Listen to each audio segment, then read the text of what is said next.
Welcome to the After On Podcast.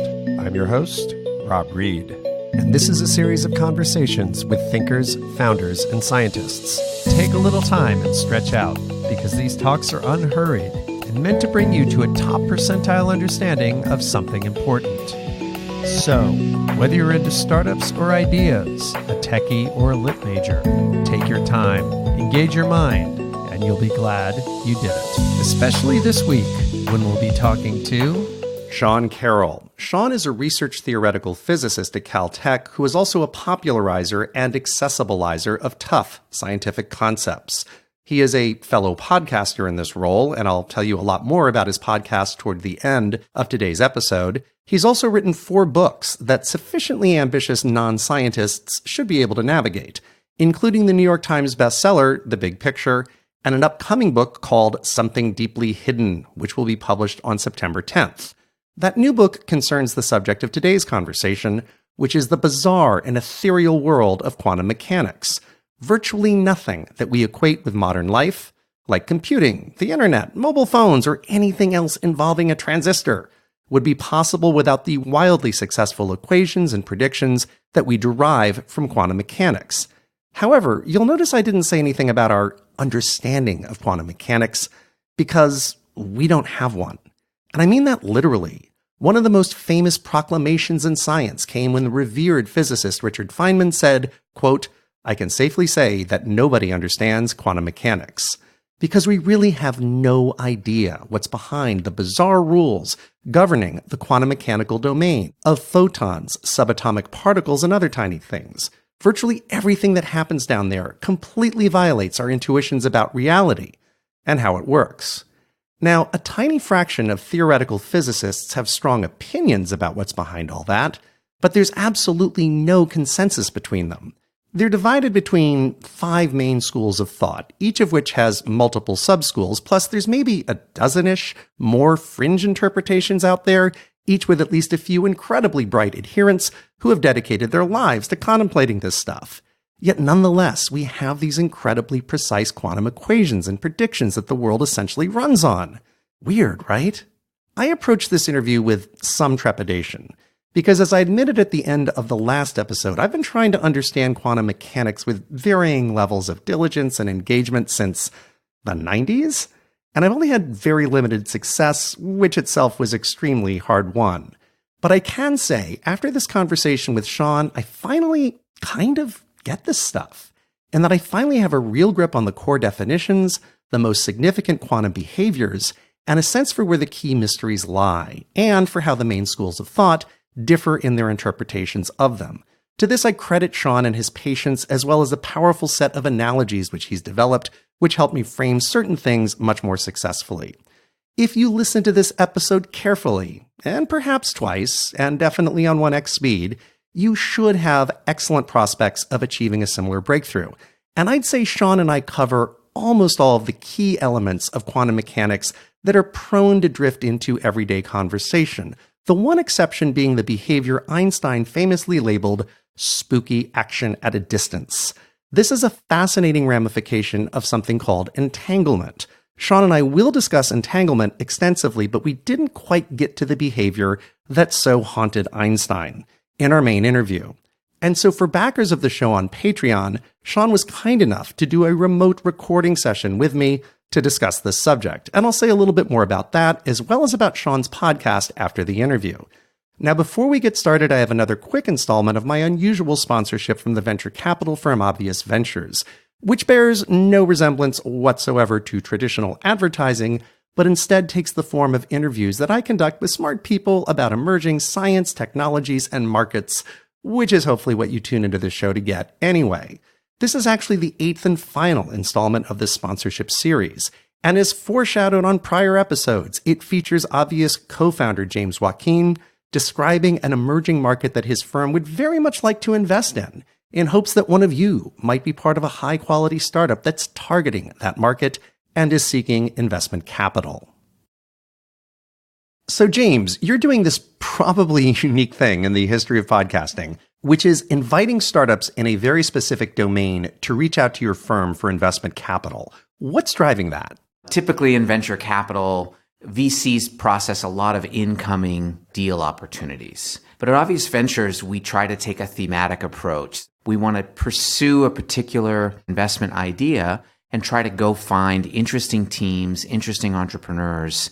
I'm going to be really interested in a company that hears this and says, wow, these guys are thinking the same way we are. And we've already spent the last 6 months building our MVP, and we've got a plan, and we need to raise capital, and we really should talk to Obvious Ventures for that capital. And you're specifically excited about something that you call DTOS. What's that? That's short for Distributed Team Operating System. We believe there are opportunities to help companies turn remote workers into full-fledged team members. This is important because scarcity of talent in major cities is a huge problem. Companies in tech hubs like Silicon Valley and New York City say recruiting is their number one pain point. They've got to figure out how to expand their teams beyond one headquarters location. This started in tech, but it's spreading to lots of industries. Getting the right tools to support distributed teams will be a superpower for companies that get it right. Teams that work across time zones and enable economic opportunity across the US and across the world, that's the future of modern work.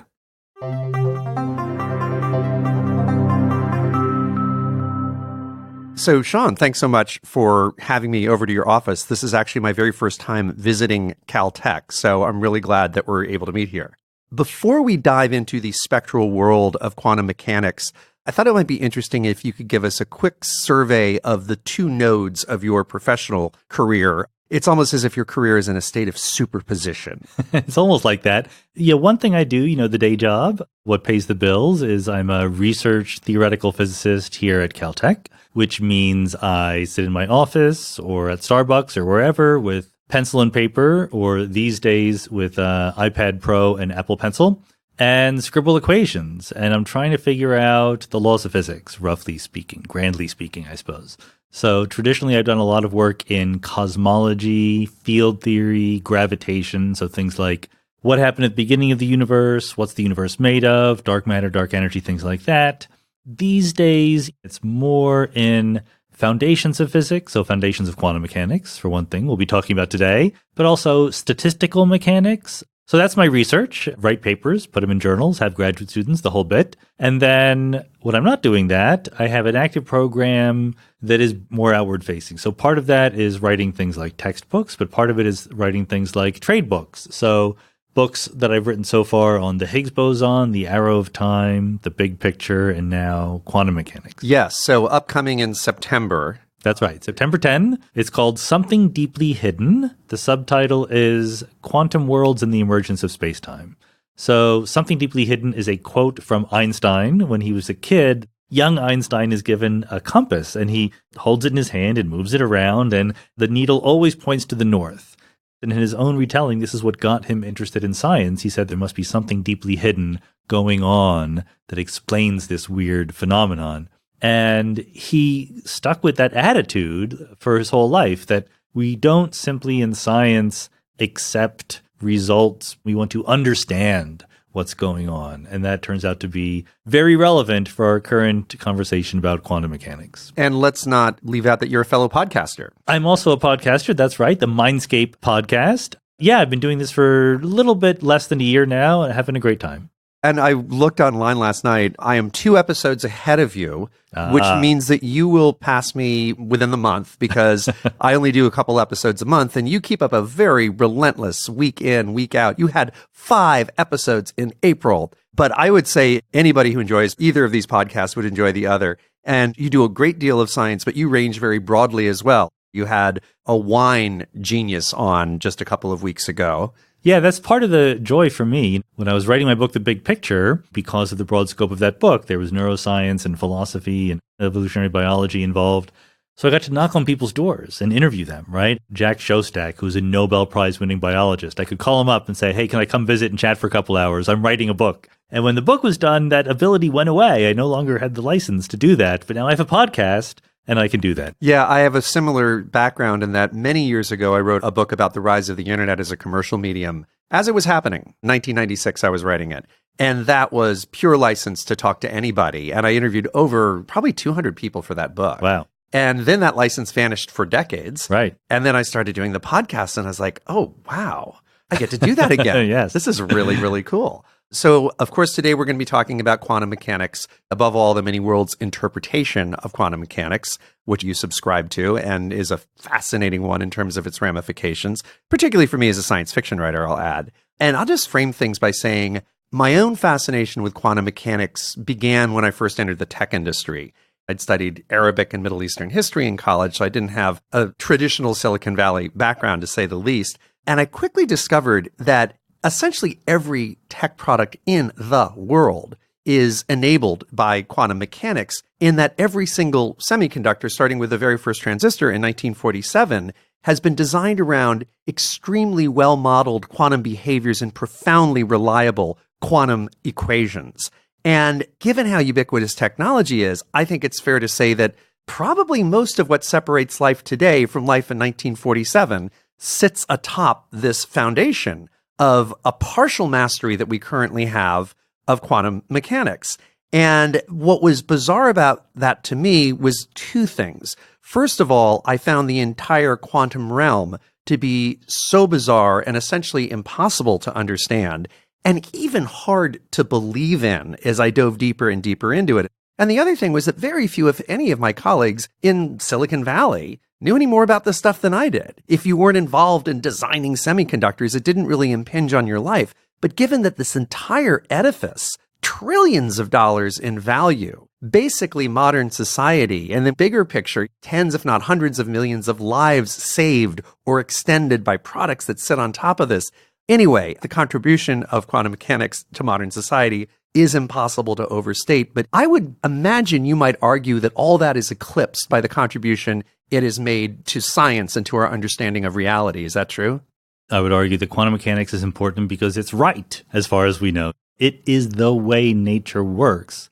There's zero evidence ever done by an experimental physicist to say, well, maybe there's a flaw in quantum mechanics. Maybe we need to do better. So two peculiar things despite that, starting with the simple fact that we really don't know how it works. Well, this is the weird thing, and this is the major motivation for writing the book. It's really embarrassing how physicists have let quantum mechanics go without being understood for so long. It's the best theory we have, and yet there are these questions that anyone can ask about it that modern physicists don't have the ability to give a consensus answer to, right? There's a famous quote from Richard Feynman saying, "I think I can safely say that nobody understands quantum mechanics." And that's embarrassing. And even more embarrassing is that we don't admit it's an embarrassment. Rather than saying, look, this is a tremendous issue that we should devote enormous intellectual resources to, we say, that's not important. We have other things to do. Equally fascinating as the fact that we don't really understand what's going on is the complete nonchalance about that, not just with the people at the local Starbucks, but in the theoretical physics community, something that I didn't realize until I learned that from you. And to me, it's almost like, imagine we're so good at predicting the weather that we know it a full year in advance, down to the number of drops in every storm. And we have these immaculate predictions that the entire travel industry, agricultural industry, wedding industry sits atop. But even if you go to a Nobel Prize winning weatherman, and they'd probably have Nobels for weathermen if it was this well understood, they'd say, I don't know, I think it might be a thunder god. And another weatherman would say, well, some people think it's a result of conscious minds interacting with clouds. And another person would say sunspots. And you'd ask 100 top weathermen, which one of these things is it? And most of them would be like, I just don't really care. That just blows my mind. It should. This is the scandal, the skeleton in the closet at the heart of modern physics. If all you cared about was making predictions about the future, we've got quantum mechanics pretty much sussed. But you can easily go up to a physicist and ask, well, okay, what's happening when we do this measurement of a quantum system? Thunder gods or sunspots? It's just a black box. It's an oracle. It's not an understanding. We can get the answers out. We don't know why. And fascinatingly, that's enough for not just most of the people in normal life, but for most of the people working in theoretical physics. So this is the third imponderable to me. A, it's so successful, yet we don't know how it works. B, most people in the field don't particularly care. But C, there is an outright hostility to probing that. You have a few good anecdotes in the book of people who have experienced this, including yourself with some of the papers you've written and so forth. Yeah, there's story after story of brilliant physicists who tried very hard to understand quantum mechanics and were either ridiculed or kicked out of the field. There's a famous example where the editor of the Physical Review, the major journal in physics, sent out a memo saying, don't allow any publications in the foundations of quantum mechanics. It comes in mild and more virulent forms. I've only felt it relatively mild. Literally, while I began writing the book, I was also, in my other part of my superposition of what I do for a living, was writing a grant proposal, or a group grant proposal here at Caltech to the Department of Energy, Theoretical Physics. And I'm writing what I do. That's what I'm supposed to say. And I was told, leave out that stuff you do on the foundations of quantum mechanics. Not just underemphasize it, but don't even mention it. It makes you look less serious. And brilliant people, John Bell, who's been one of the most influential people in the foundations of quantum mechanics, was a scientist at CERN who also did research in theoretical particle physics and didn't tell anyone of his colleagues at CERN that he worked on the foundations of quantum mechanics. So why does that bias exist? It's a really interesting historical development. It goes back to the 1920s when quantum mechanics was coming into shape. And in 1927, there was literally a single event, the Fifth Solvay Conference, which is the point at which we had quantum mechanics in its modern, mature form, the same quantum mechanics we teach in textbooks today. It really has a birth date. It has a birthday, exactly. That was the setting for the famous Einstein-Bohr debates. So Albert Einstein, of course, Niels Bohr, the godfather of quantum mechanics. They were two of the grand old men at the conference, even though they were both in their late 40s at the time. And they debated about, do we have quantum mechanics? Is it done yet? They both believed it, right? And Einstein in particular gets a very bad rap as someone who was too old and set in his ways to really understand quantum mechanics or be satisfied with it. He understood it better than anybody. And wasn't his Nobel for work that he did in quantum? Yeah, he helped invent quantum mechanics. Yeah. He invented the photon. He invented the fact that light is quantized. That's kind of a big deal. Kind of a big deal. But he said, look, we're not done yet. There are puzzles here that make no sense.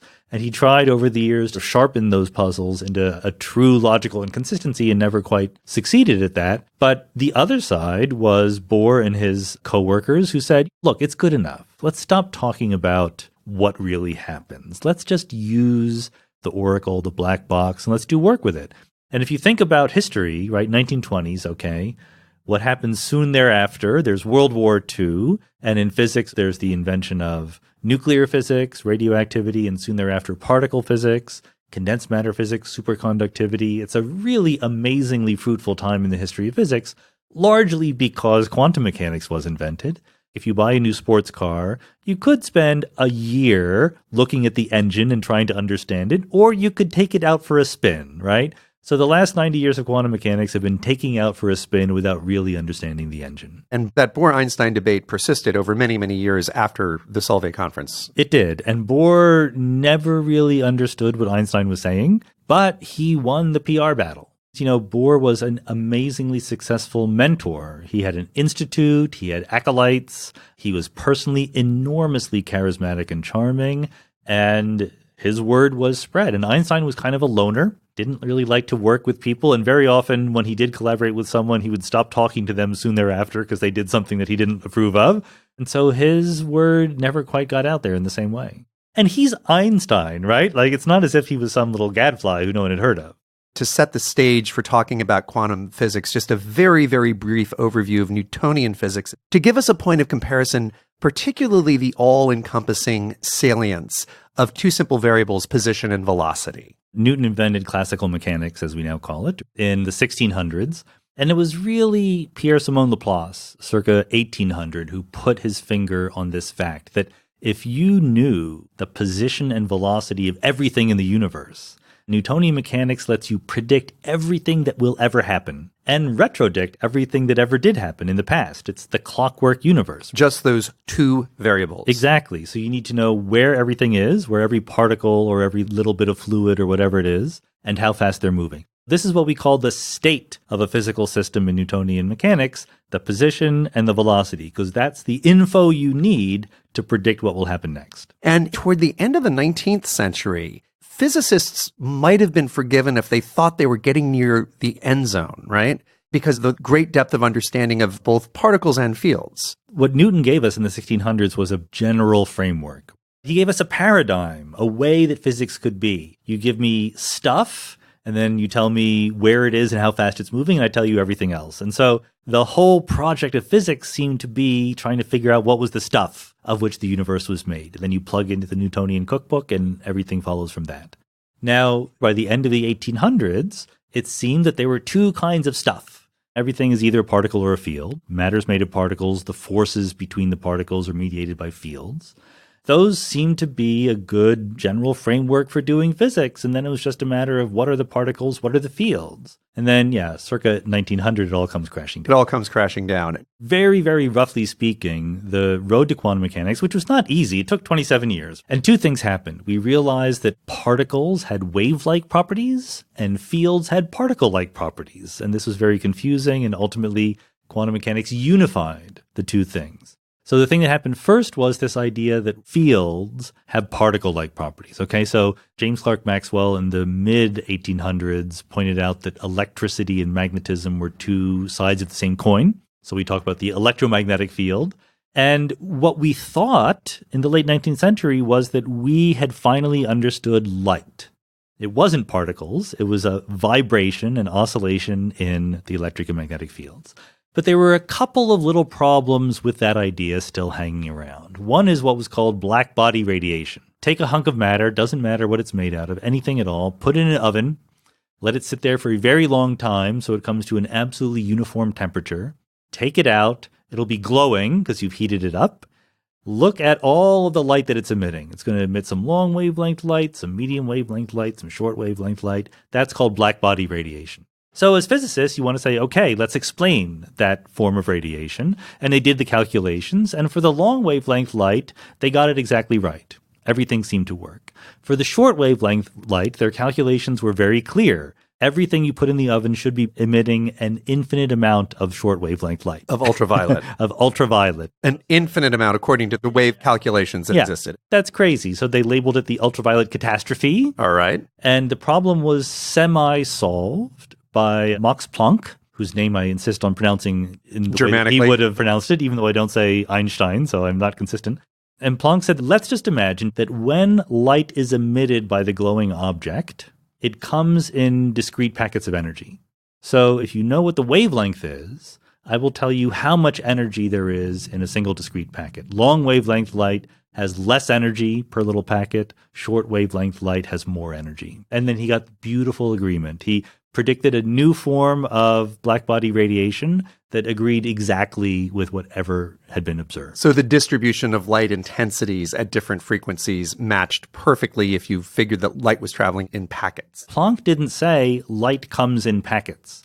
He said light is emitted in packets. So Einstein in 1905 says, well, maybe that's because light can only come in the form of these little discrete energy packets, which we now call photons, the particles of light. So the analogy I use is that Planck was like saying, I have a coffee maker that you only push the button and it makes you 1 cup of coffee. Never makes half a cup of coffee or 2 cups of coffee. It comes in discrete units of 1 cup of coffee. And Einstein says, coffee only exists in 1 cup size amount. Okay? So that's a much more dramatic claim, but it was consistent with everything and explained even more than what Planck had explained. Now, no one knew how to reconcile the fact that Maxwell had this really good, successful theory of light as waves, and now Planck and Einstein are saying light's a particle, but okay. Then it's Niels Bohr, who says actually particles have kind of a field-like behavior. By then, Rutherford and others had realized what the atom looks like. So the atom is a tiny little nucleus, and electrons are orbiting. And every picture you see of an atom looks like a little solar system, like planets orbiting the sun. But again, physicists want to understand this, so they say, well, wait a minute, an electron orbiting, that means the electron is moving in a circle or an ellipse. That means the electron is being jiggled back and forth. And we know what happens when you jiggle electrons back and forth. They emit light. That's what electrons do. Every photon that you see around you right now is because an electron was jiggling. So you can calculate what should happen to the atom if the electron in its orbit emits light. The answer is the electron should lose energy and spiral into the nucleus in a tiny fraction of a microsecond. It should lose energy because it's emitting light that uses its calories, in a sense. That's right. And it should crash into the nucleus and atoms shouldn't exist. Exactly. The atom should be completely unstable. This is a completely clear, unavoidable prediction of, number one, classical mechanics. Number two, the idea that atoms look like little solar systems. Electrons, therefore, had to stop being particles. In 1910 or 1912, all we know is that somehow electrons and atoms don't behave like they're supposed to. Bohr comes with this out-of-the-blue suggestion. When an electron is orbiting an atom, there's only certain energies it can have. And so rather than spiraling down, there's a lowest energy orbit that the electron can have. And once it gets there, it can't move anymore. And de Broglie, who came along afterwards, said, I can explain why the electron has the lowest energy orbit, because the electron is really a wave. And it's much like the vibrations of a violin string or a guitar string. There's a fundamental, and there's the first harmonic and second harmonic. There's a discrete set of wavelengths that a vibrating string can have. De Broglie says there's a discrete set of energies the vibrating wave of the electron can have. So Planck and Einstein say, waves, fields, are kind of particle-y. Bohr and de Broglie say particles, like electrons, are kind of wavy. That's the 19-teens. And then in the 1920s, they reconcile it all. It's all quantum mechanics. So let's get to the heart of the matter, the measurement problem, the source of so much of this weirdness and confusion about what might be going on. To skip some very hard steps, the answer is it's all waves, okay? That's the very short answer. There's really nothing particle-y about. Even electrons, photons, electrons, quarks, neutrinos, they're not particle at all. They're all waves. But when we look at them, they look like particles. And this took a long time to sink in, that there's something about quantum mechanics that you need to include some rules about what happens when we look at it. So the measurement problem, it's simple core. The measurement problem is just, at heart, stuff is described by a quantum wave. But when you measure it, when you look at it, when you observe it, that's not what you see. You see a particle. That was never true in classical mechanics. There didn't need to be separate rules for what happened when you look at the classical system. You just see it. It has a position, has a velocity, you measure those. Okay. So there needed to be separate rules. When you observe the quantum wave function, here is what you will see. Now, number one, why? Why do we need separate rules for what's a measurement? Number two, what qualifies as a measurement? Does it have to be a person doing the measurement? Would a camera count? And then the rules that we actually have tell us that when we observe the quantum system, its wave function changes instantly, dramatically, and randomly. By dint of our observation. Yes. This is what fits the data, that our observation changes the quantum state right away, called collapse of the wave function. So how quickly does that happen? Is it really instantaneous? There's a long list of questions about the measurement of quantum systems that the standard quantum formalism simply doesn't answer. The thing that we teach our undergraduates, the thing that is enshrined in textbooks. When you measure a quantum system, you will see the following thing with a certain probability. They will not say what it means to measure something, what happens, why it happens, how it happens. That's the measurement problem. So if an electron is not a particle orbiting a sun of sorts, what is it? It's a wave function. Yeah. That's what it is. And it's a cloud of probabilities. How do you describe that typically? Let me just say that the phrase wave function is the best we have, and it's terrible. Terrible, yeah. It is terrible. For one thing, ordinary waves that we know about exist in the three-dimensional space around us. At every point in space, there's a value for the electric field, the magnetic field, etc. The wave function you should think of as a sort of a machine. You ask it a question, where is the electron, for example, and it will say, with a certain probability, you will find the following answers to your question.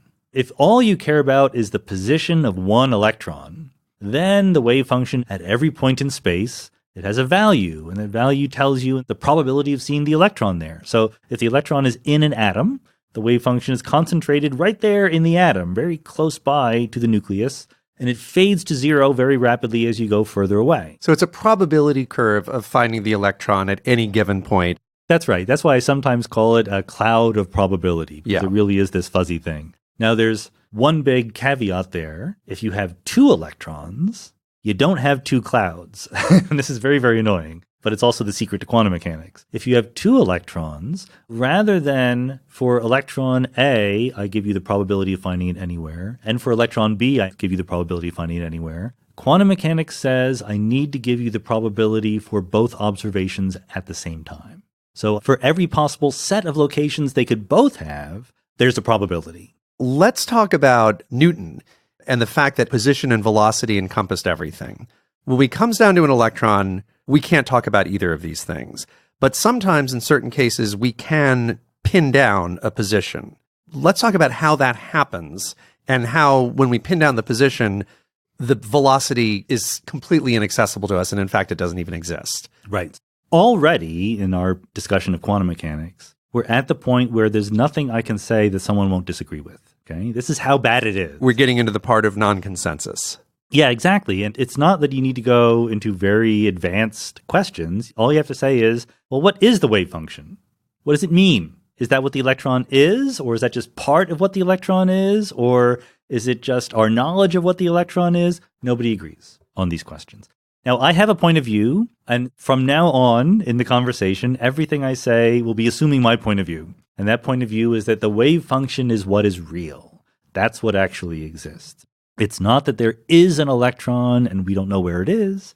All there is the wave function. The other point is more technical, which is, okay, when we talked about a particle in Newtonian mechanics, you said there's a position and a velocity. And then when you were just talking about the wave function of the electron, you said there's a probability for getting any position. What about the velocity? So it turns out that position and velocity are not independent of each other anymore. So if you know for a Newtonian particle its position, you know nothing about its velocity, right? It could have any velocity whatsoever. All you know is where it is. But if I tell you the wave function for an electron, for every single position, the probability of seeing it there, you can figure out the probability of observing any velocity from the wave function given to you in terms of position. Roughly speaking, if the wave function is oscillating rapidly, then the velocity is likely to be a large number.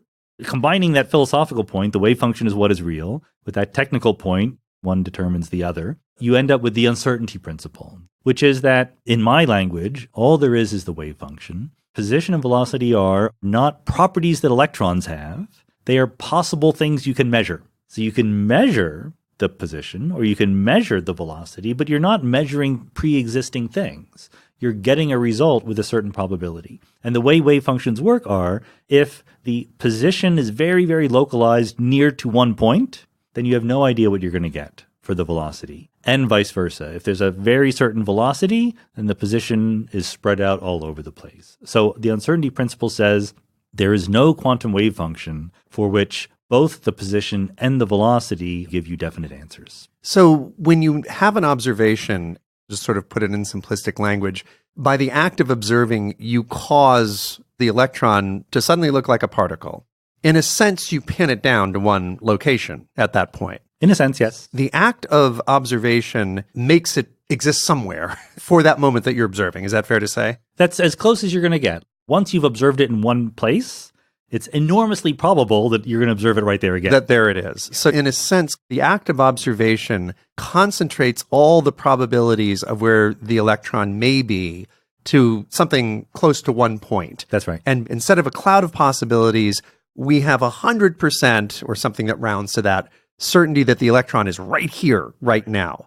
But by having done that, we've drained any ability to know anything about its velocity. Yeah, that's exactly right. And then the other thing that's vital is that it was not in any one place until your observation in some way coerced it into choosing a location. Yeah, that's right. And the term that's usually used is the collapse of the wave function. That's what happens when you observe it. So when you observe it, it really collapses on whatever you observe. If you observe velocity, then it would collapse onto one velocity. You basically take two mysterious quantities and you say, I'm going to know what one of them is. That's right. And that's the part of the wave function that has collapsed momentarily. And had you not observed or had you not measured, that would not have happened. That's exactly right.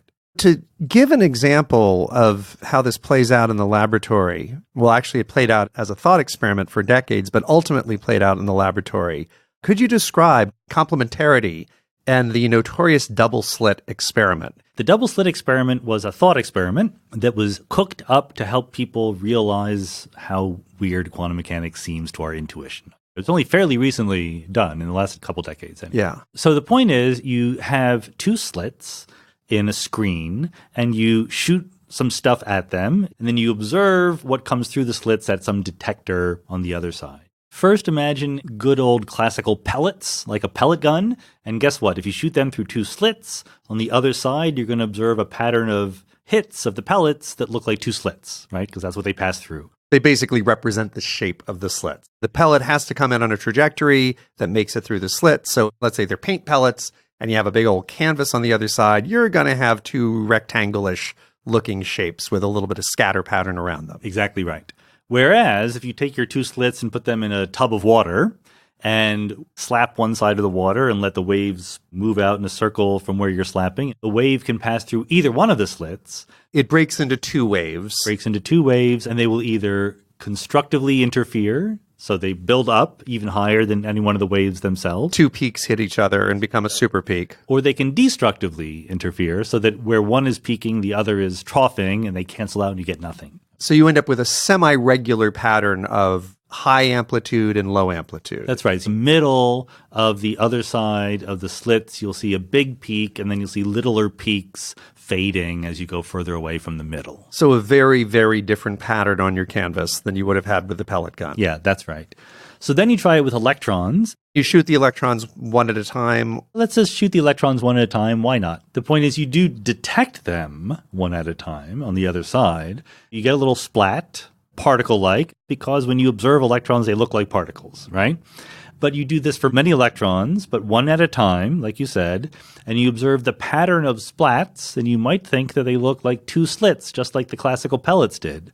They don't. They look like the wave pattern that you got when you put water through the waves. So even though they're shooting out one at a time, they ain't waves in the traditional way of thinking about it. You wouldn't think that they were. You wouldn't think that they're waves. You're firing them one at a time, and over hundreds or thousands or however many you send out, they end up imitating this interference pattern of waves of water going through as opposed to actual single pellets.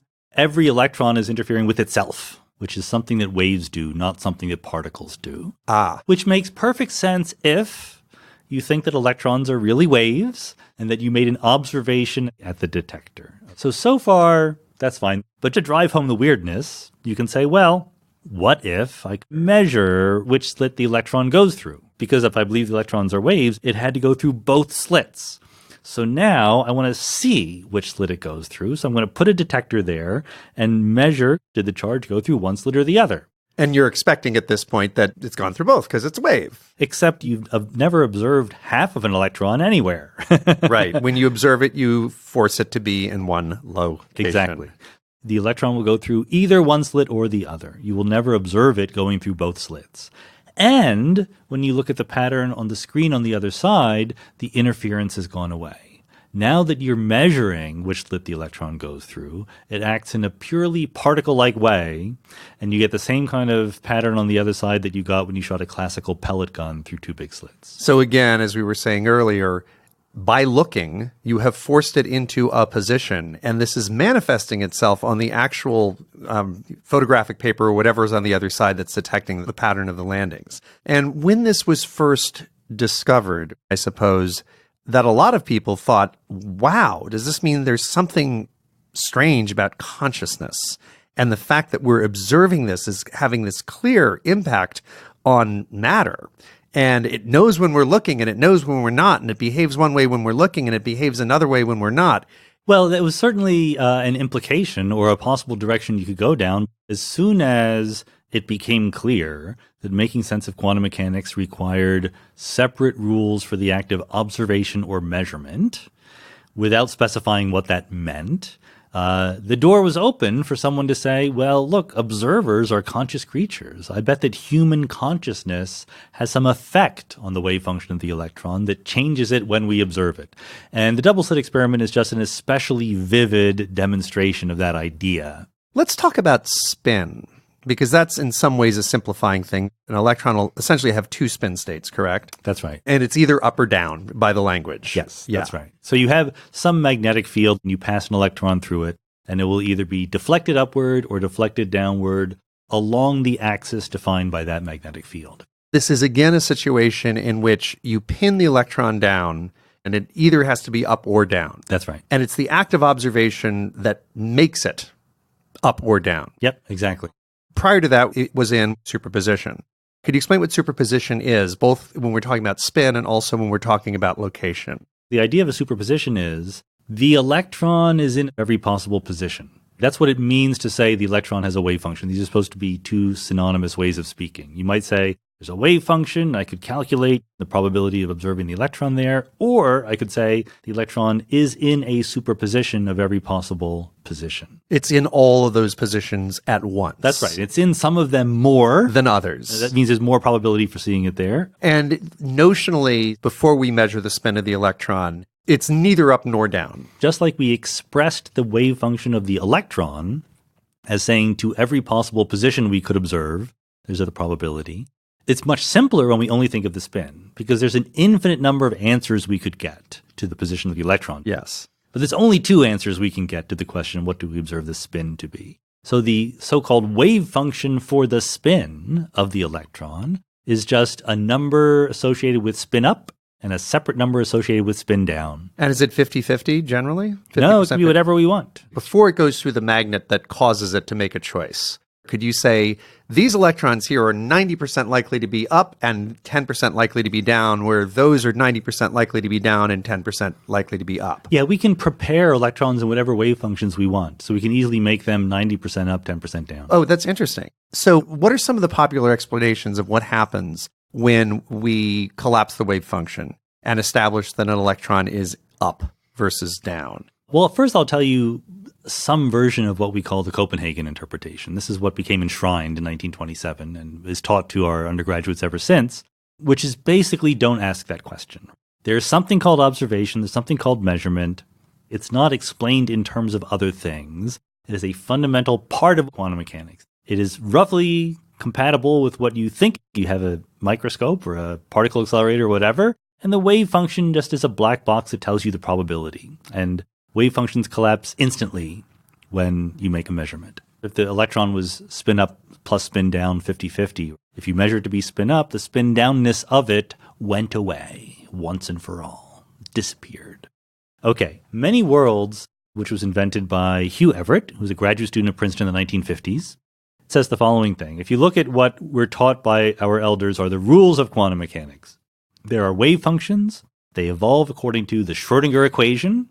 Evolution is that the probabilities ebb and flow at different places. That's right, according to a very definite equation. So classical mechanics, there's the state of a system where it's positions and velocities, and they evolve according to Newton's laws. But then the rules of quantum mechanics tack on more rules. When you observe it, you get certain outcomes with certain probabilities, the wave function collapses. Everett says, what if I just erased all of those extra rules? What if the rules of quantum mechanics were just there are wave functions and they obey the Schrödinger equation? By any sensible measure, that's a simpler theory. The rules are much more compact. The problem is it doesn't seem to match our observations because wave functions seem to collapse. But Everett says, look, think about that spin measurement that you're doing. The electron is spin up or spin down. What you're forgetting is that you, the experimenter, live in the universe, and the universe runs by the rules of quantum mechanics. So you obey the rules of quantum mechanics. In particular, you can evolve into superpositions just like electrons can. There's nothing special about you. You're made of electrons and protons and neutrons after all. So what happens to you when you measure the spin of the electron? When the electron starts out in a superposition, a little bit of both, you are a little bit of both. There's a little bit of the universe that says the electron was spin up and you saw it spin up. And there's a little bit of the universe that says the electron was spin down and you saw it spin down. The problem is that's not how we feel. None of us has ever felt like, oh, I'm kind of in a superposition of having seen the electron spin up and the electron spin down. And Everett, he said, you are not the combination of both the person who saw spin up and the person who saw spin down. When you did that measurement, the wave function of the universe went from describing one world to describing two worlds. One in which the electron was spin up and you saw it spin up, and the other of which the electron was spin down and you saw it spin down. They're both there. There are now two people. The universe has split. It has branched. And I've answered the measurement problem. What's a measurement? A measurement is whenever a tiny quantum system in a superposition interacts with a big macroscopic system and becomes entangled with it. This situation where there's an electron spin up and you saw it spin up, plus there's an electron spin down, plus you saw it spin down, is entanglement. The state of you is now entangled with the spin of the electron. So if I can put this in my own terms, I'm getting ready to measure the spin of a perfectly innocent, unsuspecting electron. No idea what's coming. And the universe contains a single me and this ambiguous electron from my standpoint. Yes. This electron with a mysterious spin state. Then I make the measurement. And now there is a Rob who has seen an electron that's spin up, and somewhere else there is a Rob who saw it in the spin down state. Exactly. And I got tangled up with that electron. In a very literal sense, you became entangled with that electron, yes. Because my observation forced it, in a sense, to make a choice. It actually didn't make a choice. No. It's still both things, but now there have to be two of me in order to contain the two observations. That's right. And had I not made that observation, that electron would still be in its ambiguous state and there would still be one of me. Now we have a real definite physical theory. So we can say, what do you mean by making a measurement? How quickly does it happen, etc.? So we know what it means when it's you and the electron. What about if it's a video camera and the electron? And the answer came along in the form of what we now call decoherence, which was pioneered by Hans-Dieter Zeh in the 1970s. So let's say that there's the electron, there's you, and there's what we call the environment, literally everything else in the universe. The electron can maintain its superposition without becoming entangled with the environment. The electron can stay in a superposition. You, as a big macroscopic thing, will become entangled with the environment. So now we can finally answer the question, when does a measurement happen? A measurement happens when a quantum system becomes entangled with its environment. A previously unentangled quantum system. That's right. So we have an electron that is isolated enough from the environment that it is in superposition. Yep. That it is, in effect, both spin up and spin down. And if it's teamed up with an atom, it is, in effect, in all positions at once to differing degrees based on probability. How hard is it to isolate an electron to that degree? It's impossible to isolate me. I'm getting hit by gazillions of photons at all times. Are most electrons inherently disentangled, and it's a rarity that one of them gets entangled because they're so tiny and isolated? Once you have an unentangled electron, if it's only that one electron, not too hard to keep it unentangled from everything else, especially if the electron is in an atom. The atom is a contained system. To get entangled, you need to have different parts of your wave function interact with the rest of the world differently. So to a large extent, things remain unentangled. So if I'm an electron in, let's say, a carbon atom, there's a lot of electrons in a carbon atom on one of the inner shells. Right.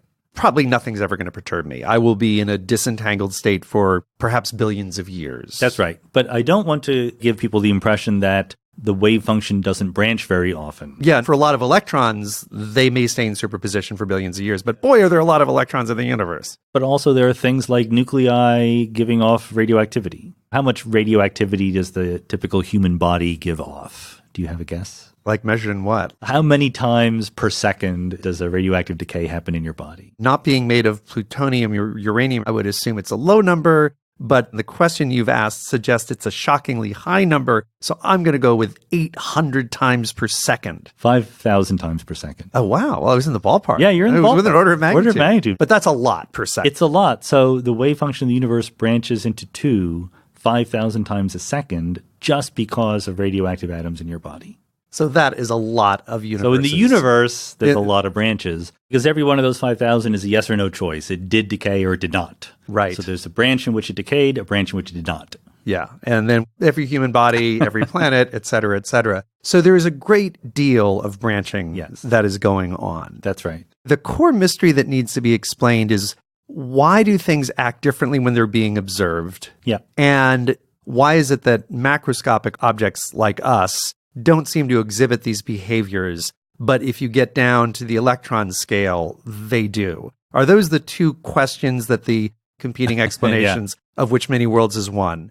Are those the two fundamental things that need to be explained, or are there one or two other things that a non-scientific mind can grasp? There are a bunch of things that need to be explained, but you put your finger on two good ones. The thing that gets attention as the measurement problem.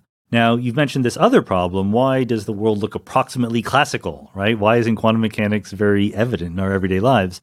To me, that's a very good question that is underappreciated even in foundations of physics circles. So let me give some of the other answers to the measurement problem, and you'll see what I mean. There are two other very respectable, popular approaches to the measurement problem. One is called dynamical collapse. Dynamical collapse theories say that wave functions usually evolve according to the Schrödinger equation, but not always. For every particle, there is a chance every second that whatever its wave function is doing, it will spontaneously and randomly collapse. So we'll go from being spread out in position to being highly concentrated at one location. So once in a very long while, this will occur. About once every 300 million years. For any given electron. For any given electron. But given the number of electrons in my body, that would be happening all the time. Exactly. So 300 million years is chosen very carefully. Is it derived mathematically, or did they pick an arbitrary number that was convenient? No, they checked the number that wouldn't be ruled out. Okay, got it. If it were once a second, then individual electrons in your lab would just be collapsing all the time, and you would have noticed that a long time ago. If it were much longer, then even a relatively large system wouldn't collapse. So the beauty of the dynamical collapse theories is that in any one object, like a table or you or me, all the electrons are entangled with each other such that when one of them collapses, the others sort of jiggle along with it. One of them collapses spontaneously. Therefore, all the electrons in this arbitrary object, the table, are also in sympathy or in domino effect. They too will momentarily have a specified position. Exactly right. So imagine you could take a bowling ball and put it in a quantum superposition of being here and being a meter away, okay? Two different physical locations. In dynamical collapse theories, if any one of the electrons in the bowling ball suddenly collapses either to here or to 1 meter away, all of the other electrons and all the protons and neutrons go with it.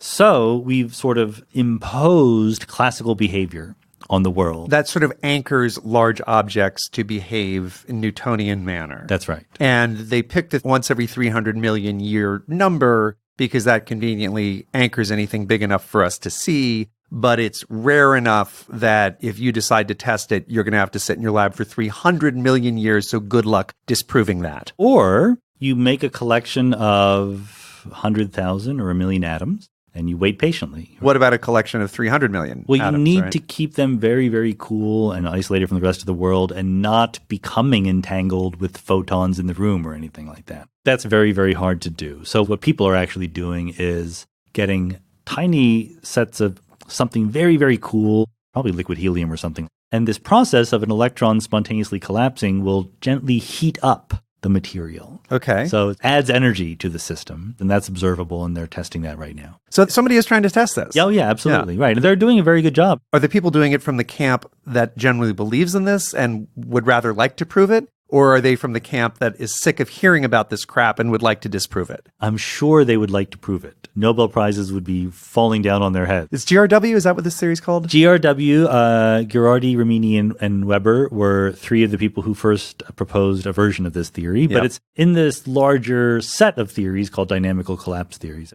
So that's one approach. There's another called hidden variables. Yes. And this is more venerable. This is what Louis de Broglie had in mind and what Albert Einstein had in mind and even what Erwin Schrödinger had in mind back in the day. They said, look, I have light. It has wave-like properties and particle-like properties. Let me just do the obvious thing, say that that's because there's both a particle and a wave. And the theory was later discovered and extended by David Bohm in the 1950s. So now it's often called de Broglie-Bohm theory or even just Bohmian mechanics. So now electrons are really particles. They have positions, but you don't know what they are.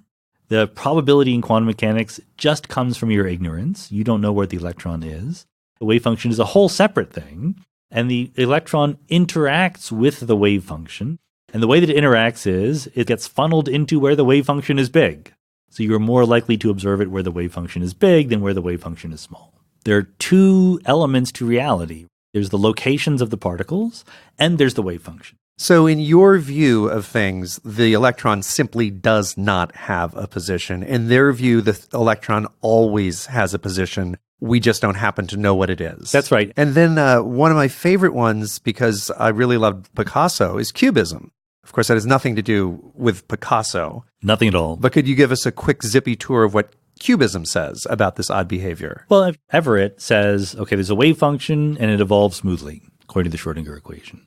So how could that possibly not be the right answer? Well, one thing is there could be things beside the wave function, and that gets you hidden variable theories. Another thing could be the wave function doesn't always evolve smoothly, and that gets you dynamical collapse theories. And the third option is there's a wave function, but it's not the real physical stuff of reality. What the wave function is an especially mathematically elaborate way of characterizing our ignorance. It's a way of being Bayesian about things. There's a probability of anything happening. You have a credence for any proposition you might want to have.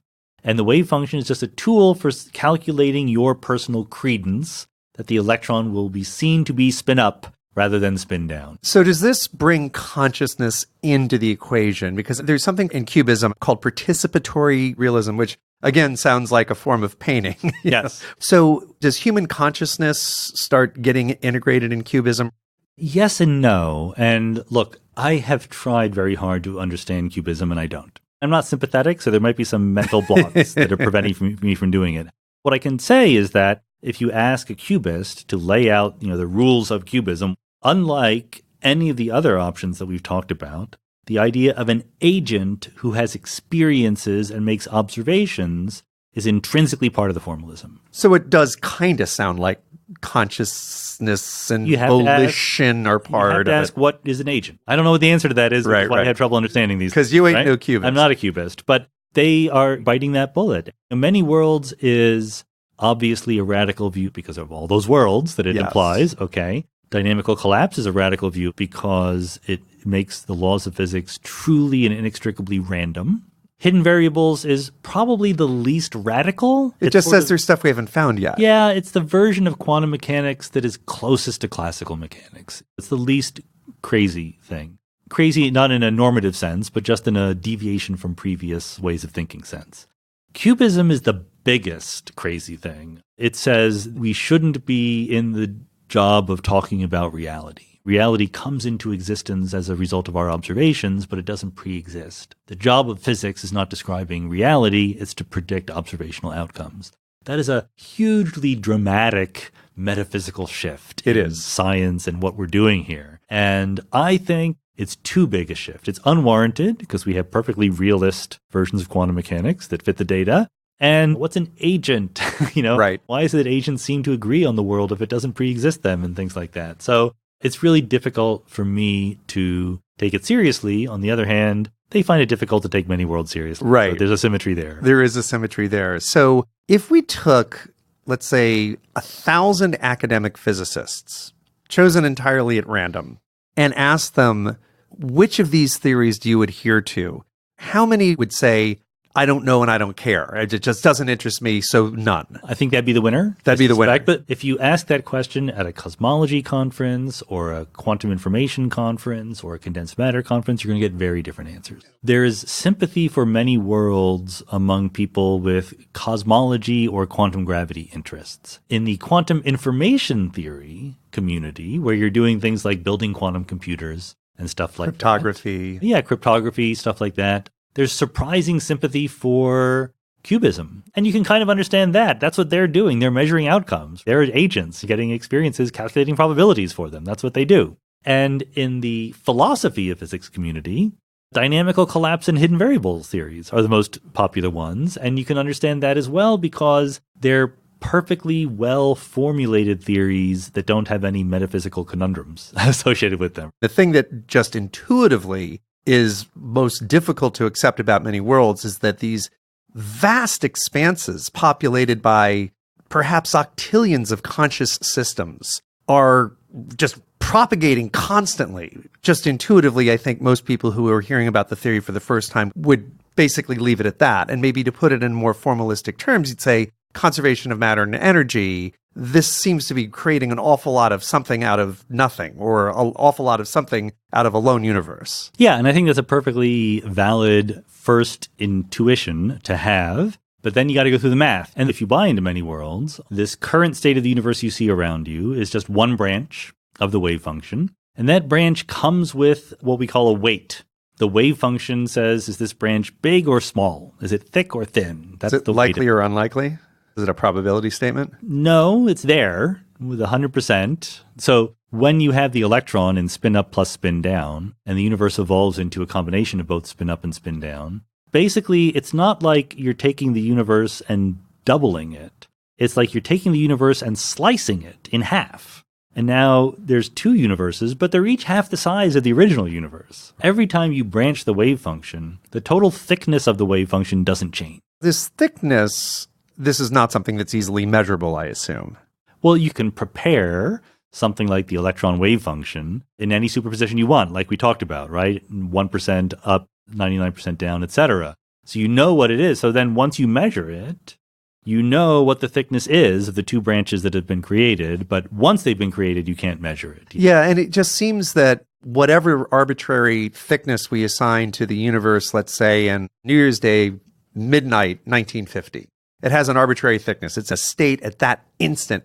The number of times it's been split since then, it's not infinite, but God, it's a lot of times. I mean, if every single time there's radioactive decay in my body, and that's 5,000 times a second, and there's all these bodies, and there's all these planets, and we can only see 14 billion light years in either direction, it probably goes further than that. With all of those splittings happening, whatever thickness the world had in 1950, it is such a minuscule sliver of it. At some point, you kind of run into Zeno's paradox, don't you? Well, maybe, maybe not. And the one thing that we don't know, and this is sort of an embarrassing admission for an Everettian, we don't know whether there are an infinite or finite number of branches of the wave function of the universe. We don't even know that simple basic fact. And to be fair, in no version of quantum mechanics do we know whether there are an infinite or finite number of different distinguishable wave functions. This is a deep question about quantum gravity and the wave function of the universe. So there's physics we don't understand that we would need to know before we said there's only a finite number of branches versus an infinite number of branches. But having said all that, there's plenty of room for lots of branches. You can ask yourself, if the universe just keeps branching at this fantastic rate, will we run out of room for branches? No, we're nowhere close. It's a really, really big number. If there are an infinite number of dimensions in what we call Hilbert space, the space of all possible wave functions, then the question of how many branches there are in many worlds makes no sense. It's always an infinite number. And what you should be asking instead is, what is the relative fraction of worlds where the electron was spin up versus the electron is spin down? And a quick aside, the term for someone who adheres to this school of thought, do you prefer many worldser or Everettian? Everettian is fine. Everettian, yeah. It has a nice ring to it. It sounds a little like the Battery. Everett, by the way, is a fascinating guy. Yeah, right? Let's talk about him briefly, because for somebody who had such a big academic idea, he did not stay in academia for long. He didn't even try. He didn't apply for jobs. While he was still a graduate student, he wrangled a job in a sort of defense consulting firm and got his PhD and left. And it's unclear to me whether or not that was because he was put off by the bad reception that his theory got, because it certainly did get a bad reception. It got a bad reception as he was writing his dissertation? Yes, that's right. This was in the 50s, am I right? 1950s. Okay. His PhD advisor was John Wheeler, who was the most successful PhD advisor in the history of physics. Richard Feynman was his student, Kip Thorne was his student, and Hugh Everett was his student, and plenty others as well. And Wheeler's mentor was, guess who? Niels Bohr. They'd worked together when Wheeler was a postdoc and so forth. And to the extent that physicists worship each other, Wheeler worshiped Bohr. And so Wheeler was stuck in the position where his mentor was the boss of the Copenhagen Interpretation. His student had just invented its primary competitor. So Wheeler tried really hard to pretend that these two theories were not in conflict with each other. And the problem was that was obviously false. They were very much in conflict. And Everett understood that perfectly. You read what he wrote, and it's perfectly clear he was a genius. He knew exactly what he was talking about. If he were alive today, he would walk right into conversations about foundations of quantum mechanics and fit right in. And so he saw that his theory was a competitor to Bohr. He saw all the problems with the Copenhagen interpretation. He laid them out. Everett left the field in 1957 when he got his PhD thesis published. And then as late as the late 70s, Wheeler was still trying to get Everett back into academic physics. He died young, right? He died young in his early 50s. He was a smoker and a drinker and an eater. His son, Mark, has become a famous musician. He is the band called Eels. Oh, right. I think I knew that, yeah. And wrote a book, a little bit of autobiography memoirs. And Mark Everett explained that he was very angry with his father when he died because he clearly didn't take care of himself. But then he said, since then, I've realized a lot of people die for bad reasons. And my father lived the way he wanted to and had a good time, and there's a lot worse ways to go than that. But that contribution, you still call yourselves Everettians? Yeah, it was clear who did the work. How many of you are there? I honestly don't know. The theory was completely ignored for a number of years after Everett proposed it. It was eventually Bryce DeWitt, who was a physicist at the University of Texas, who in the early 1970s, he began to publicize it. He's the one who gave it the many worlds interpretation label. But it never became very, very popular. And then partly because of improvements in technology, now that we have the ability to isolate individual quantum systems and ask what they do to each other, not simply measure them, but manipulate them without measuring them, without having them decohering, we need to understand the foundations of quantum mechanics better. So in the physics community as a whole, there's been a softening of their stance that studying the foundations of quantum mechanics is a bad idea. And so all of the interpretations, quantum mechanics, are getting more attention now than they ever did, including Everett. And roughly how many are taken seriously? Are there 4 or 5 rivals? Are there 15 or 16? I was on a panel at the World Science Festival a few years ago. Brian Greene was the moderator, and there were 4 other people, and I was one of them, and we each held up the flag for an approach to interpreting quantum mechanics. You each had a different interpretation. Yeah, I was many worlds. Shelley Goldstein was hidden variables. David Albert was dynamical collapse.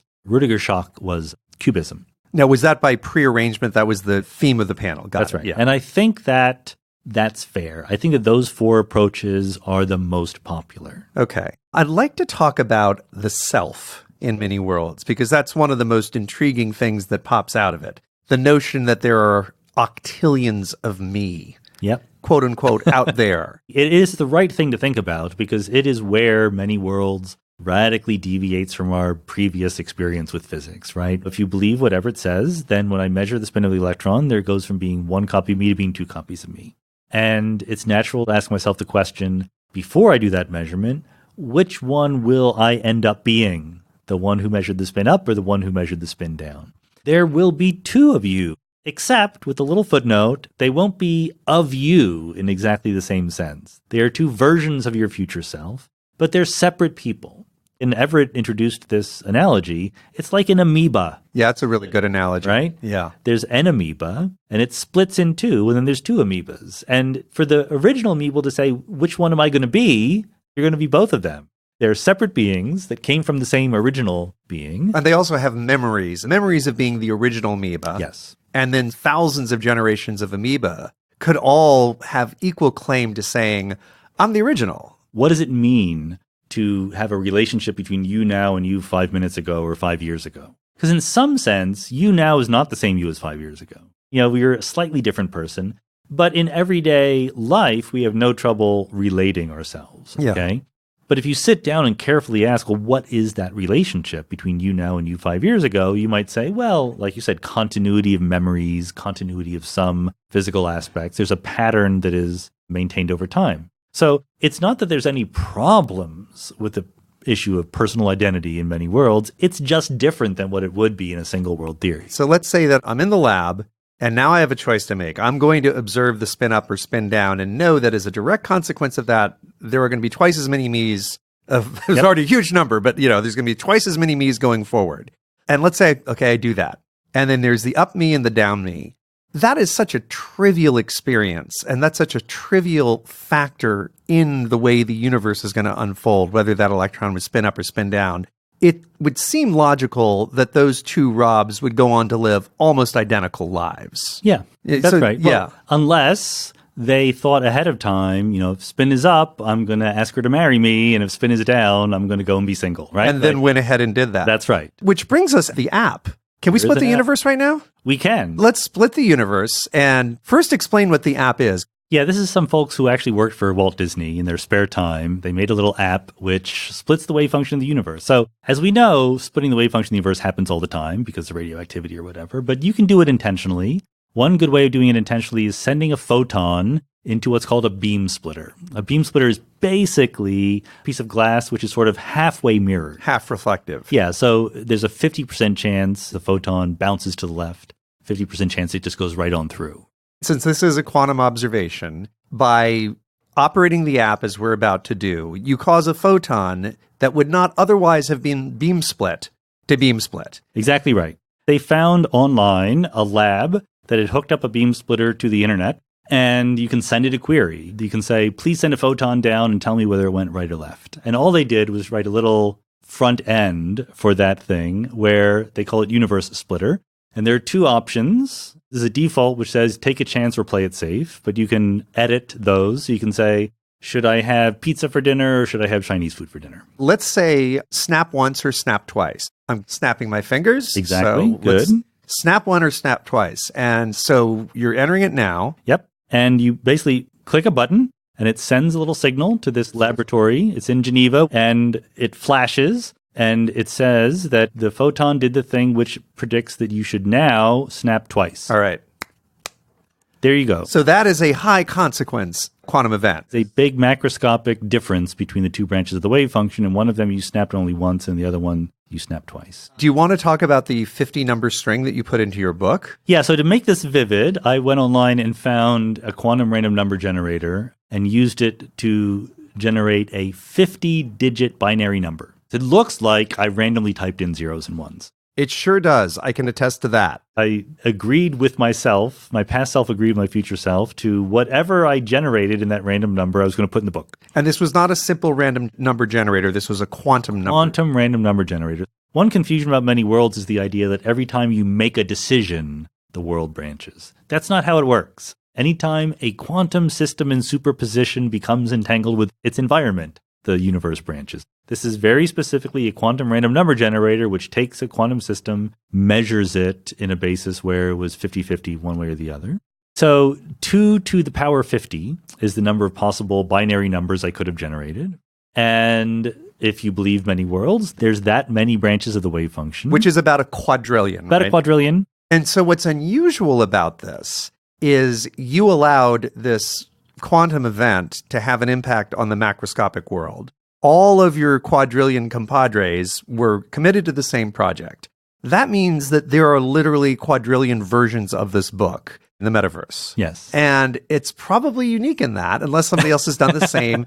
One of my favorite stories about George Church. Do you know George? I know who he is. I've met him once. He's certainly one of the most influential bioengineers in the world. And when he wrote his book, he basically encoded it in DNA and then amplified it to the point where there are more copies of it than any other book ever written, including the Bible.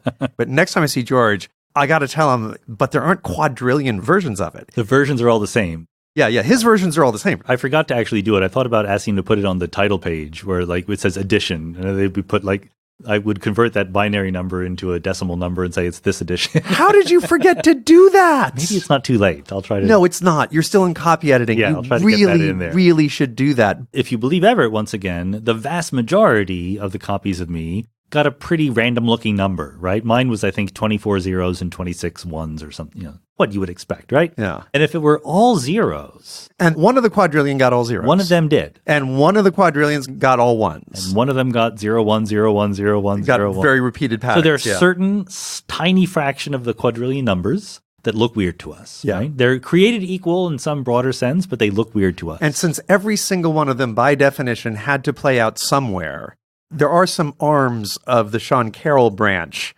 whose life did diverge because they said, this thing's not working. Right. They said, shit, I can't put that in the book. Yeah. They do the experiment again, get another number. Yeah. With overwhelming probability, it would look normal. Well, let's say that the next thing you do, if you get all zeros, the one in quadrillion Sean's says, I better do it again. Yeah. Now you've got a quadrillion more who've done it again. And one of those guys definitely got all zeros again. Exactly. That's right. Yeah. So this is one of the true conundrums of many worlds. Somewhere in the wave function of the universe, someone is going to get the wrong answer. Someone is going to be misled about how the world works. It's a tiny, tiny, tiny, tiny fraction of people, but it will happen. The same exact thing would be true if our universe is infinite in space. So there's a lot of planets with a lot of physicists on them. Somewhere in space, there's someone who does the quantum random number generator over and over again and gets a weird answer, right? So that's just life in a probabilistic universe. Could you talk about the Russian roulette thought experiment? It's a little macabre, but since nobody actually did it, I think it's fair to talk about it. I think Hugh Everett believed in a version of it. Interesting. Sometimes called quantum immortality, right? Which sounds better than quantum suicide, Way better. Which is what it's often called. It's one of those ideas, much like cubism, that I don't buy, so I do a bad job of giving it the sales pitch. But let's imagine you had a machine that was sort of like Schrödinger's cat-esque, where there was a quantum measurement with some probability, 50-50, that either nothing would happen to you or you would instantly be killed. If it's spin up, it says, oh, you're lucky you got spin up. If it's spin down, you're instantly killed. You die instantly, and feel it really nothing. has to be instant, yeah. right? No Painless, suffering. Instant death. Yeah. If that's possible, that's okay. It's a thought experiment, right? Hey, we saw The Sopranos. I'm convinced that's what happened in the last episode. Me too, actually. Yeah. If you think that your future self is the set of all of your descendants in the wave function on all the different branches, there's one branch in which there you are. There's a future descendant of you, still alive, spin up. But there isn't a version of you on the other branch because that version died. So in some sense, all of your future selves are still alive. Well, in a sense, yeah. In a sense. Yeah, right, in a sense. That's interesting. Going forward from that point, the survivor is going to branch so goddamn many times because of the nature of the universe. There's still going to be just gazillions of them. By construction, the branches where you exist are branches where you're alive. And so in some sense, you never die. If you take the preposterous idea that your sudden death would have no impact on the well-being of your loved ones, then you might say there's no cost to me doing this because I could sit in that machine, have the contraption go off 100 times.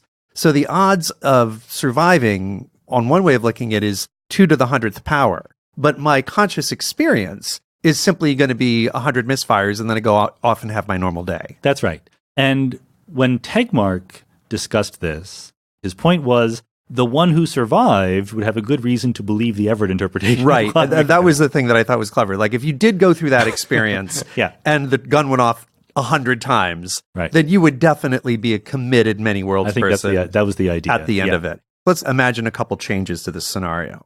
First, let's make it more humane and there's not a gun going off. The horn sounds. So either the horn sounds or it doesn't sound. And then could we set it up in such a way that the odds are much more extreme? So we could say it's not 50-50, it's 1 in 1,000. Sure. So there's a 1 in 1,000 chance that something very improbable is going to happen to me, which is I'm going to hit this button and hear a horn. I hit the button, it's a quantum event, so the universe cleaves into 2. One of the 2 new me's hears the horn, and one of them doesn't. Now, what's weird to me about that is, for the one who hears the horn, there was essentially a 50% chance that he was going to have this exotic experience, this improbable experience, because the universe cleaves into 2, right? No. It doesn't. It cleaves into 1,000? It cleaves into 2, but that does not imply a 50-50 chance. Those 2 branches have very different thicknesses. They have different thicknesses. So tell me what that means. Yeah, so this is a crucial point because this is the single most respectable anti-Everettian argument. Really? I just came up with it. You just came up with it. Even for positions I don't hold, there's some arguments for them I find more interesting than others. So this is a respectable one. This is the biggest problem, let's cast it that way. The biggest problem with Everettian quantum mechanics is that everything happens. Yes. It's not that some things happen rarely and some things happen frequently. Every measurement outcome happens. There's only 2, and there are disproportionate percentage possibilities. That's right. Radically disproportionate. Yes, that's right. So the question is, in what sense is there a probability at all in Everettian quantum mechanics? In Copenhagen, when you observe the system, there's a probability given by the wave function squared. And anti-Everettians say, look, there shouldn't be any probability in Everettian quantum mechanics. Everything happens with 100% probability somewhere. When I think about the 1,000 to 1 split, we have caused something to happen in the metaverse that has taken 1 observer and turned it into 2. And the chance that either of those 2 observers, since the total number of observers is 2, heard the horn in each case is 50%. No, that's just not right. And so that's where this thing of thickness is. Yeah, so the observers are not created equal. If I slice a loaf of bread into two, and I ask, what is the probability that a certain atom is in one part of the bread or the other part? It depends on where I sliced it. I didn't say I sliced it halfway in the middle. I sliced it way over one edge. There's now two pieces of bread. That doesn't mean 50-50 probability. But if both of these descendants of the observer are in every way, shape, and form, experience, opinions, what they're wearing, atomic configuration identical to one another, in what way does one have 1,000 times the weight of the other? How does that manifest itself? They can't see it. Like we already said, you can't see what your amplitude is. You can't do a measurement to notice it. Right. But if you believe the rules of quantum mechanics and you knew what the wave function was before you did the measurement, you can know what that amplitude is. Yeah, but again, it's the one that makes the universe make sense. It's the amplitude that makes energy conservation work, that makes probability work. Everything goes in exactly the same way. Okay, that's fascinating. I firmly believe that it all makes sense and what I'm saying is true. On the other hand, I don't want to denigrate the idea that this is weird and tough and we should struggle with it. Like I said, it's the good worry to have. Good. Well, I'm glad I hit on the right one then. Yeah. Now, the other question that I have is a lot of the metaverse theories that are out there talk about there being some kind of higher dimensional space in which universes exist. You do not. Specifically, when we first talked about this several weeks ago, and I asked you where the various clone universes are, your answer was nowhere. Yeah. Now, comparing that to the brain theory, and listeners, this theory spells brain B-R-A-N-E. It's short for membrane. The brain theory has it that our three spatial dimensional universe exists in a much higher dimensional space called the bulk, which contains lots and lots and lots of these brains, which can at times even collide with each other. And so there are lots of universes, but they are inaccessible to us. They're in a dimension that we cannot travel in. They're as remote can be, but there is this notion of a higher dimensional space in which they coexist. You don't believe that. Well, it's not that I don't believe that. It's that the many worlds is a completely separate idea. So within the many worlds view, the cloned universe is, I think you said, is nowhere. Yeah, that's right. So very quickly, in the brain example, it's not that they exist in a much higher dimensional space. There's like a couple extra dimensions, right? That's one way to have a cosmological multiverse, but it's not the only way.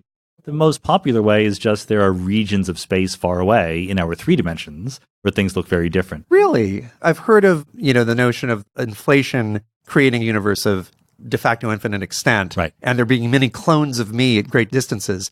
Does that version also hold that there might be different physical laws applying in different Yes. Oh, I didn't realize that. That's right. It can. It doesn't have to, but it can. So the string theory landscape, the cosmological multiverse, the anthropic principle, they all use that same basic idea. And actually, compared to many worlds, that's sort of a very down-to-earth way of having a multiverse, right? There's just regions far away where things look different. Whereas many worlds says there are a very, very large copies of exactly the same universe. And they're being created all the time here in this room. And they exist, if anywhere, in an abstract mathematical space called Hilbert space, which is the set of all possible quantum states the universe could be in. And it has the structure of a vector space. It has a dimensionality, right? Like space around us is 3-dimensional, tabletop is 2-dimensional, etc. In string theory, the number of dimensions of space is something like 10 or 9. Depending on the dialect. Depending on the version. Exactly. Hilbert space has a dimensionality. It might be infinite dimensional. At least the minimum possible number for the dimensionality of Hilbert space is 2 to the 10 to the 122. Very large number. A huge number, which is why there's no danger of running out of room. That number, is that big enough if we think of the total number of particles in the observable universe as 10 to the 80th or something like that? It's plenty big. So it would accommodate the collapsing of any wave function we could possibly want to collapse in there. And so one way of viewing this is that each of these universes takes up residence at some coordinate in Hilbert space. In Hilbert space, but Hilbert space is not space. It's just an abstract mathematical thing. So when you talk about 2 different branches of the wave function, you can't say, well, how nearby are they? Rather, they're perpendicular to each other. They're fully isolated from one another. Even that is a little bit of exaggeration. They're very, very, very isolated from each other. Very, very, very. Not fully. And even though we've tucked the 2 branches into a mathematical abstraction, the lived experience of a conscious system is going to be every bit as rich or poor or whatever it is. So if we did have this person who had the 1 in 1,000 experience, even though their universe is very thin, they're going to go on to live every bit as meaningful of a life with as much complexity, et cetera, et cetera. Yeah, that's exactly the cool part of many worlds. That's not an objection to it. It's just a feature that is interesting, that your life span has been a constant story of the weight of your branch of the wave function getting thinner and thinner. Less and less of the whole shebang is attributable to your branch of the wave function. But from your point of view, it looks the same. You're yourself getting smaller. The world around you is getting smaller. It looks to you like the world is staying the same. When you were born, it was already minuscule compared to how it had been a century ago or a million years ago or whatever it is. 1 second ago. Or even 1 second ago. Yeah. Now, it's an important distinction, as you had already pointed out, that making a decision is not splitting the universe. It is simply this decoherence. Right. So unless the decision you make involves a decoherence, like objectively assigning it to the app in the phone. Exactly. As long as you realize the causality goes from quantum systems decohering to you, then you'll get it right. You making a decision does not cause quantum systems to decohere or anything like that. I could see some people drawn to a sliding doors-like view of the universe, where every single decision I could have possibly made is manifested by some version of me somewhere. Exactly. And therefore, the totality of me's have lived all possible existences. That ain't the case. Well, it's mostly not the case. So again, there's always a quantum probability that weird things happen, right? Like you put a cup of coffee on the table, there's a probability in conventional quantum mechanics that the cup of coffee tunnels through the table and falls to the floor. It's incredibly tiny in the ordinary Copenhagen way of thinking, and it's also incredibly tiny in many worlds. The difference is that nevertheless, in many worlds, a tiny fraction of the wave function of the universe has that happen, okay? And then that place that had the coffee tunnel through the table goes on to have gazillions of offspring. Exactly. Filled with gazillions of people who witnessed that. Yes. But gazillions is nothing. I know. Compared to the size of Hilbert space. But there are also gazillions of universes in which you made some really weird decision, okay?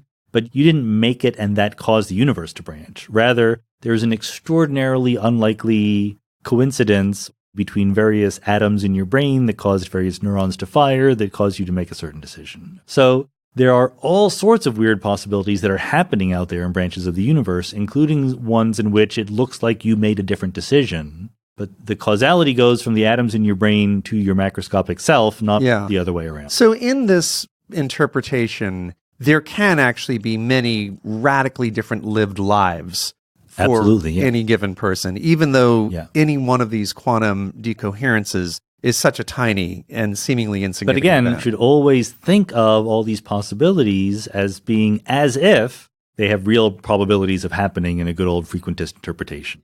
So the unlikely ones you should really think of as unlikely, even though they're there. The other thing that intrigues me about it is oftentimes when people talk about decoherence, they talk in terms of spin and splitting in two, because that's an easy thing to wrap your head around. But if you're pinning down an electron's location in space, that's arguably cloning the universe an infinite number of times, right? If the wave function puts the electron in any one of countless positions, like if there's a smooth gradation of positions, even around an atom, collapsing that wave function could create gazillions of universes, correct? If you can create a measurement apparatus with infinite precision. When we do the detections, when we do pin down the location of an electron in the lab, how precise do we get? Medium precise. Medium precise. Precise enough to make thousands of universes or billions of universes? Yeah, I don't know the precise. Don't know that one. Okay. But again, there's plenty of room. There are 10 to the 88th photons in the observable universe, which is way more than there are protons or neutrons electrons. Most of the particles in the universe are either photons or neutrinos. And most of those photons are just tootling along in the universe. They're not interacting and decohering, right? So they're not splitting the universe. But let's say that every single one of them is splitting the universe 1,000,000 times a second in two, right? To the 10 to the 88th, every 1/1,000,000th of a second. Plenty of room for that. In Hilbert space. In Hilbert space. You're not even coming close to using up all of Hilbert space, even if that were as bad as it were. So don't worry about the atoms in your body decaying or you making decisions. Oh, I'm not worried about any of it. No, I think on a practical level, this is not something that impacts one's daily decisions. Well, Sean, thank you so much for having me here. My pleasure, Rob. It was a great conversation. All right, we'll now spend another 2-ish minutes with James Joaquin of Obvious Ventures. Then I'll be back to tell you several remarkable things. You distinguish between tools that can help distributed teams collaborate on structured data versus freeform collaboration. What's the difference? When we talk about structured data, we think about teams collaborating essentially on a work product. That structured data is ultimately what is being made by that team, whether it's a CAD/CAM file or a medical diagnosis or source code for a software product. When we think about freeform collaboration, it's more of a means to an end. It's part of how teams think and create together. It's not something that you might save and store in the vault as company intellectual property. It's more of the process to get to that end product. Where do these tools already exist in structured data, and where do you see opportunities for new companies? In software development, we have a lot of robust tools for supporting distributed teams. Software engineers across different time zones can check in code. They know exactly what's going on with their team members. We think that kind of distributed team tool is going to start showing up in lots of other industries. Tools for Salesforce automation, tools in the healthcare industry, tools for CAD/CAM design, tools for graphic design. In your second major category of freeform communication, what are some existing tools and where do they need improvement? Slack is a great recent success story of a freeform communication and collaboration product where teams can brainstorm and riff and communicate with each other. Slack is a great messaging product, but if you and I want to whiteboard together, if we want to think visually, there's just no built-in way to do that in Slack. A recent success in synchronous collaboration is the Zoom video conferencing service. Distributed teams can join virtual rooms with video and audio and share screens and share presentations. But we believe we're in the early days when we think about sharing lots of rich media beyond just a PowerPoint presentation. When we think about real-time translation for language or deep understanding of different time zones. How does DTOS fit your world positive thesis? True distributed team services will spread economic opportunities into a wide range of geographies.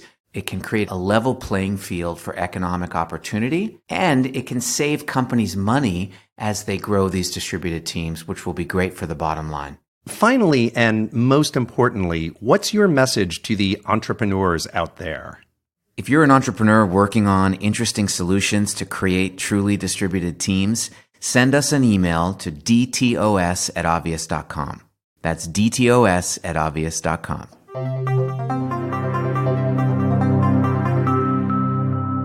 Thank you so much, James and Obvious Ventures, for making this show viable throughout the winter and spring of this year. And huge thanks, of course, to Sean Carroll for enabling me to have several long-awaited personal breakthroughs in my quest to at least partially fathom quantum mechanics. As mentioned at the start of the show, Sean and I explore one last exotic quantum phenomenon in this week's bonus mini episode.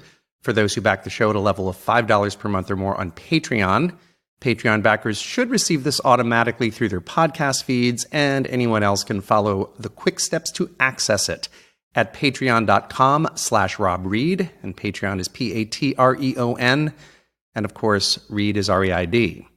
I'm continuing with my Patreon program despite having just completed a great run with this show's initial sponsor for a couple of reasons. The first is I'm obviously developing a fairly exotic and handcrafted form of paid promotion here. There's no guessing how long it will be before I find another sponsor who's adventurous enough for it. And as previously mentioned, today marks the 8th and final installment in this set of episodes generously backed by Obvious Ventures. The other reason is I really enjoy creating this bonus material for people who want to dive deeper. It's a forum for exploring things that may not interest more casual listeners, and it's a forum that's starting to reach a real audience, over 1,100 supporters as I record this. I know a lot of them are there because they simply want the show to exist, and I can't even tell you how much I appreciate that. Thank you. But I like to think I also give them their money's worth. And in that spirit, I just did a quick calculation and was surprised and pleased to discover that there's now over 11 hours of bonus material available to my backers, dating back to February of last year. Most of it's in the form of mini episodes, which accompany the main episodes that I post to my feed, and maybe a third of it is the difference in running time between extended versions, of some interviews, which my backers get access to, and the shorter versions, which I post publicly. 11 hours is a lot, so if $5 a month doesn't work for you for whatever reason, you might consider hacking the system by just signing up for 1 month and downloading all of it at once. I'd of course rather have you as a monthly backer, but if that's just not in the cards, I'd still love to reach you, so go for it. And today's bonus conversation with Sean Carroll is especially cool. That said, I'd be remiss if I didn't tell you there are dozens of hours of free podcasted content featuring Sean online. Because as I mentioned at the start of this episode, Sean is a podcaster himself, and I strongly recommend his show to all of you. It's called Mindscape. You can Google that, type it into your favorite podcasting app, or find it at preposterousuniverse.com, which is Sean's website. Sean and I share a lot of interests, and pretty much any guest who has appeared on my show would tend to fit nicely on his.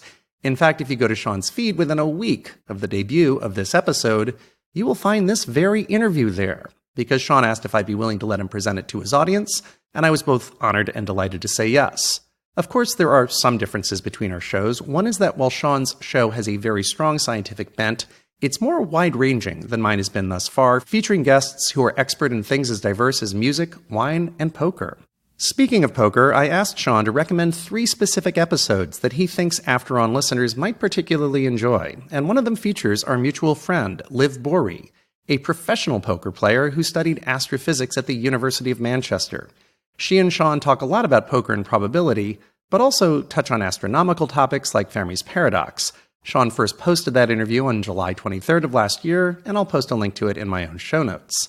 Sean also recommends his interview with Jeffrey West, which I completely endorse, because not only is it a great conversation, but Jeffrey and I have swapped email about getting him onto this show, and his recent book, Scale, fascinated me on each of its almost 500 pages. Jeffrey has identified many astonishingly consistent patterns in rules that seem to govern growth, comparative sizes, and aging across entities as diverse as cities, organisms, and economies. That was episode number 5 of Sean's podcast, and I'll also link to that. The third episode Sean recommends to you is on the subject of consciousness and features Northwestern University neurobiology professor Malcolm McIver, who speculates that a huge inflection in the history of consciousness came when the first creatures left the sea to colonize the land, because this would have greatly expanded their visual range, which in turn would have drastically increased the evolutionary value of being able to plan in advance, thereby impacting consciousness. Sean posted that on March 25th. It's a great conversation, and I'll link to it as well. So, that's it for now. I'll be back in a couple of weeks, and I hope you'll join me.